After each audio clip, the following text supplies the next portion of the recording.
Alors que je méditais sur le monde, l'humanité, et ce qui l'accable aujourd'hui, voilà qu'en haut d'un arbre, un petit oiseau s'est mis à chanter.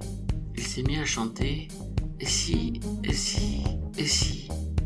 Après vos G7, vos G8, vos G20, vos grandes réunions pour sauver le monde, les Indiens, les arbres, l'Amazonie, l'air, la mer, sans rien obtenir que des promesses non tenues. Et si cette fois la terre vous criait une dernière fois, c'est fini, stop.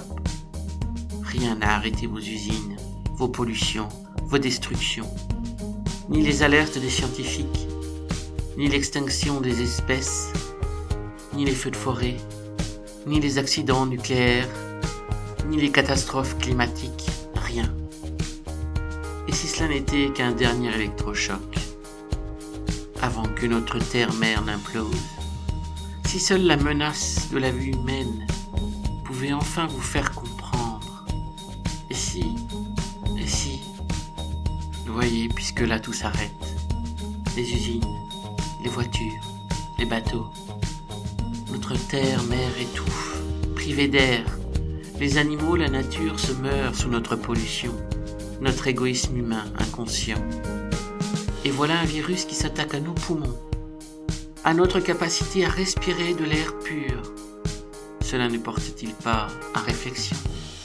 Regarde la terre qui respire enfin, l'air qui se dégage, les oiseaux qui reviennent, la faune et la flore qui s'épanouissent comme jamais, l'eau qui redevient claire, le soleil qui perd sa blancheur blafarde et redevient orange. Et si vous habitez la terre, mais souvenez-vous qu'elle ne vous appartient pas. Vous lui devez amour, respect et protection, autant que pour votre propre vie, car notre vie dépend d'elle, alors elle peut vivre et mieux vivre sans nous.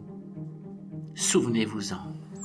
Et si, petit oiseau avait raison, sorti un moment de ma peur, de ma tristesse, de mes angoisses, j'ai respiré un long moment, à l'unisson du petit oiseau, de l'arbre qui l'abrite, des fleurs, du ciel et du soleil, et mon sourire est revenu sur mes lèvres, exprimant toute ma gratitude à l'univers, pour cette nature qui revit, qui respire enfin, sans nous, pour un moment, au moins. Et si cette catastrophe humaine pouvait enfin ouvrir nos cœurs, ouvrir notre conscience à ce qui est le plus important dans notre vie, ce qui est le plus important pour notre terre.